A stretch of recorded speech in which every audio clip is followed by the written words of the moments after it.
Siempre nos encontramos con conceptos negativos de Dios, culpable del sufrimiento, porque no actúa, porque no hace esto o aquello. Y si se peca, se tiene un concepto de un Dios vengativo, un Dios que destruirá, que mandará al infierno.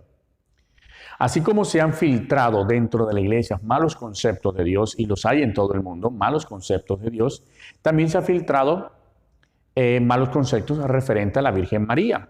Y de eso quiero hablar en esta mañana, en este día. Quiero hablar de que el hecho de que haya malos conceptos de Dios no significa que Él sea malo. Solamente que el hombre, desde su psicología un poco desequilibrada, se atreve a juzgar a Dios desde su perspectiva de cómo ve el hombre, la humanidad, las cosas. Entonces se atreve a juzgar a Dios porque cree que Dios es malo y Dios es bondad. Lo mismo pasa con la Virgen María. Desde nuestra psicología nos atrevemos a decir cosas negativas referente a ella. Entonces, primero hay que tener claro que hay que tener un buen concepto de Dios. Dios no es humano. Dios no es como nosotros ni actúa como nosotros. Dios actúa como Dios y siempre buscando el bien para su criatura, para su creación. De hecho, ha inspirado a través de los siglos formas para ir direccionando al hombre hasta que se descubra grande, valioso y no viva en miserias, sino que viva desde la grandeza que Él mismo le ofrece.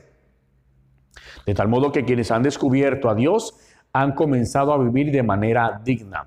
Lo mismo sucede con nosotros en la relación con la Virgen María. Dios se ha encargado de inspirar a través de los tiempos formas, darnos luces para comenzar a verla a ella, también a la Virgen María, no desde nuestra psicología psiquis a veces desequilibrada, sino como la madre del Señor, madre de pecadores.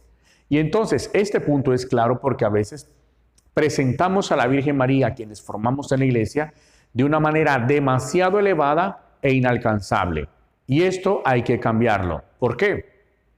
Justamente San Maximiliano María Kolbe, un fraile conventual franciscano, él se dio cuenta de que a la Virgen María se le tenía muy por encima y sus hijos estaban prácticamente huérfanos.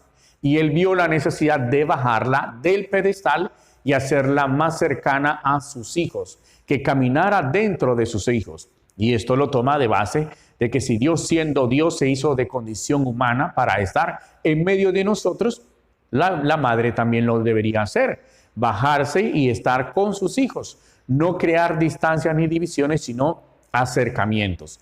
Y es necesario que nosotros, los que formamos dentro de la iglesia, tengamos esa idea clara de la Virgen María. No ponerla tan distante del hombre. No significa que se tiene que desbaratear o quitarle su valor sagrado, no, sino que teniendo en cuenta su condición también de sagrada y su efecto sobrenatural sobre sus hijos, hay que acercarla más. Porque ¿para qué poner algo sagrado distante? Más bien, si está cerca del ser humano, le va a tocar y le va a transformar. Y eso es lo que busco con este video. Que dejemos de poner a la Virgen María en un pedestal inalcanzable y la bajemos. Dios la quiso, Dios Padre la eligió para que estuviese en medio de sus hijos y nosotros queremos ponerla en la nube. Ojo, no estoy barateándola, sino que es un llamado a bajarla, a hacerla cercana. No solamente es orar, rezarle y ponerla ya como si yo fuera lo más sucio, lo más indigno y ella lo más sagrado. Claro que es sagrada, pero su sagradalidad me conviene y la necesito cerca. Es aquí donde nosotros tenemos que comenzar a ver a la Virgen María no solamente como la persona que se le pide, se le acerca, sino a comenzar a desarrollar afectividad profunda por ella. Y esto es algo muy diferente.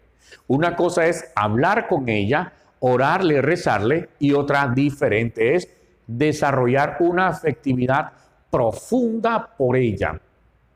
Cuando uno desarrolla una afectividad profunda por la Virgen María, uno no le tiene miedo. Uno no se siente indigno aunque sea pecador, sino que por el contrario, así como se lanza a los brazos de Jesús el Salvador, aún en medio de su situación de pecado, se atreve a presentarse ante ella no con la cabeza enterrada como lo más despreciable, sino que a pesar de su condición, de nuestra condición, nosotros nos atrevemos a seguir acercándonos a ella diariamente. Este punto es clave, porque cuando se tiene un concepto de pedestal a la Virgen María, cuando uno comete un pecado no se acerca, deja tirado el ejercicio piadoso del rosario por un lado y se va corriendo. En cambio, quien desarrolla la afectividad por ella, por sus brazos, por sus palabras, su escucha, sus latidos, se siente parte de su vientre. Por el contrario, ¿qué hace? A pesar de que te he fallado, madre, aquí me tienes. No soy el mejor de tu hijo, de tus hijos, tú lo sabes bien, eso está clarito. Pero por ser como soy, necesito más de tu afecto, porque el afecto de la Virgen María también tiene una función. A veces nosotros pedimos en nuestra oración de manera equivocada, Madre, yo quiero ser como tú, dame tus virtudes. No, no podremos, ya lo he dicho en algún momento, ser como ella, porque ella fue creada para ser madre. Y nosotros hemos sido creados para ser hijos. Y cuando un hijo quiere ser como la madre, sencillamente se va a frustrar, porque ella es santa, pura, y nosotros somos imperfectos. Nosotros nos escachamos. Y cuando nos escachamos, nos vamos a frustrar porque tanto pedirle y no somos como ellas. No lo vamos a hacer. Venimos de su vientre, fuimos paridos al pie de la cruz, pero eso implica que yo sí puedo tenerla cerca y que su afecto vaya desarrollando un amor profundo por ella, por Jesús, y entonces va a tener como consecuencia lo que pasó con Juan. ¿Qué pasó con Juan? Juan recibe el mandato de llevarla a su casa, él la coge y la lleva, y estando allá desarrolla un afecto profundo. Y es allí donde escribe en el Evangelio de Juan un amor profundo y algunos detalles sobre la vida de Jesús se lo reveló la Virgen María en ese afecto. Y por eso el discípulo amado se atreve a escribir con tanta dulzura, con tanto amor y tantos detalles. ¿Por qué? Porque desarrolla un amor profundo por Jesús, por ella, y se convierte como consecuencia en el discípulo amado, en el discípulo que más quiere Jesús, pero también el discípulo que más ama a la Virgen María. Nosotros estamos llamados a amar y dejarnos amar. Entonces, ¿eso cómo se logra? No teniéndole miedo, no pensando que yo soy lo más sucio, lo más impuro, lo desechable, lo que no merece, lo que se merece lo más profundo del infierno. No, por el contrario, aún sabiendo mi fragilidad, vengo a ti. No soy el mejor de tus hijos, claro está, pero a pesar de eso, madre, yo quiero beneficiarme de tu nombre, de tu presencia y de tu afecto, de tu cariño y tu dirección. Aquí estoy. Enséñame a levantarme, como tú enseñaste a Jesús en su infancia y como enseñaste a la misma iglesia cuando nació a orar en medio del miedo. Enséñame. Porque ella cuando, momento de Pentecostés, qué decepción estos hombres, mira cómo está Pedro, mira cómo está Santiago, Juan, encerrados. No, ella estaba con ellos allí en su miedo, acompañándolos. Pero redireccionó ese miedo, lo canalizó y lo llevó a la oración. Es decir, aunque tú y yo seamos imperfectos, necesitamos que ella sea cercana. Necesitamos desarrollar afecto por ella y que ella desarrolle también afecto por nosotros. No porque ella no lo tenga, sino que necesita ese intercambio diario y constante de afecto. Para que cuando yo me encierre, como los apóstoles en el siglo I, ella redireccione mis miedos, mis fallas y me vaya sanando. Porque la Virgen María tiene la capacidad de sanar en nosotros los hombres la forma de ver a la mujer y a la mujer la forma de verse a sí misma. Entonces nos conviene. Entonces es momento de bajar la Virgen María del pedestal y bajarla de la nube que a veces desde nuestra psicología un poco desequilibrada la enaltecemos y ya queremos endiosarla. No es diosa, es madre del Salvador, madre del Redentor. Y por lo tanto, si el Señor caminó entre nosotros y se sentó con los pecadores, la madre también debe caminar con nosotros y sentarse con nosotros que somos pecadores y presentársela de esa forma muy cercana y muy afectuosa a los demás. No ponerles trabas que tienen que ser no sé cuántas jaculatorias y si se le olvida a uno se va para el infierno.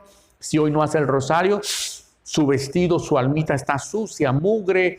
Qué desgraciado eres, qué desgraciados somos. Ella no es desequilibrada para tener en cuenta o olvidar nuestros quehaceres diarios.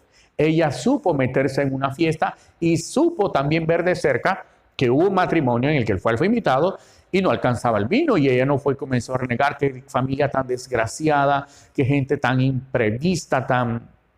No, por el contrario, se conmueve y hace que Jesús actúe y haga el primer milagro. Así que si Jesús hizo el primer milagro en un matrimonio, en una familia en esas circunstancias, ¿no podrá hacer lo mismo en nuestra casa? Aunque uno se sienta, ay no, lo olvidé, qué error, qué pecado, se queda allí. Su interés no es juzgar ni condenar a lo que Cristo su Hijo ha salvado, sino por el contrario, ayudar a que descubran la salvación, a descubrir sus vacíos, sus carencias, para que Jesús dirija la atención a esas tinajas y las llene. Así que vamos a bajar a la Virgen María del pedestal que la tenemos desde nuestro desequilibrio psicológico y vamos a utilizarla tal cual como es, como una madre cercana a sus hijos, que los abraza, que los besa, a pesar de que somos diferentes, a pesar de nuestras fallas. Ninguna madre, y lo podemos decir nosotros los pecadores, ningún padre, por muy malo que sea el hijo, se tenga comportamientos indeseables, lo rechazamos. Siempre lo acogemos con certeza de que algún momento nuestro afecto le va a tocar. Cuanto más ella, la Madre de Dios. Cuanto más ella, que conoce nuestra imperfección y a quien se le reveló el plan de salvación y dijo, está bien, acepto. Creo en todos los que van a parir desde la cruz, los acojo aunque fallen, porque cree que pueden tener remedio desde el Espíritu Santo, actuando de manera operante en su interior para transformar su realidad. Otra cosa, no podemos desarrollar rivalidades entre comunidades porque entonces yo soy más mariano que tú, tu fórmula no es la perfecta, la tuya es diabólica, esta que es... No, la mía es la perfecta, la sagrada, casta y pura, inspirada únicamente y exclusivamente para mí, para nosotros. No. El amor a la Virgen María no puede ser desequilibrado y generar rivalidades. No, la medalla milagrosa no fue dada exclusivamente a una comunidad, sino a todos los vivientes. A todos los vivientes. La medalla milagrosa no es exclusivamente de una corriente, movimiento, grupo. No, eso es desequilibrio espiritual. Eso refleja nuestra inmadurez para abrirnos, para ser universales. Y si Jesús es universal, la Madre de Jesús es universal y la Iglesia es universal. Y si es universal, no hay exclusividad de que esto es mío, es sagrado y yo soy lo más santo, lo más casto. Mira cómo me cae el rayo de luz a mí. No.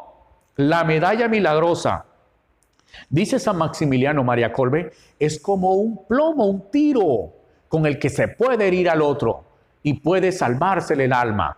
Es decir, la medalla milagrosa no es para unos cuantos que califican, sino para todos los vivientes, que aún en situación de pecado, la medalla milagrosa es como una prenda de salvación para que se agarre y aproveche y eso tenga un efecto sobrenatural en su vida. Cuando comienza a profundizar en el misterio de esta medalla, en el misterio que implica esta manifestación divina a través de la Virgen María para con sus hijos. Así que cero enfermedades y desequilibrios que van dañando la imagen del Señor, la imagen de la Virgen María y la Iglesia, y también la imagen de lo que es una verdadera espiritualidad. La espiritualidad no es para creerme santo, cachezudo, no. La espiritualidad es para que yo me baje y me sepa redimido, pero también invite a la redención al otro. Y más que recriminarlo porque no califica según mis preceptos y conceptos psicológicos, sino que por el contrario, aunque tú y yo seamos imperfectos, lancémonos a ella, porque si el texto dice, gusten y vean qué bueno es el Señor, también aplica para ella. Gusten, prueben, saboreen, cójanle el sabor a ella, la Madre de todos los vivientes, la Inmaculada, la siempre Virgen María. Así que hoy vamos a reflexionar sobre eso.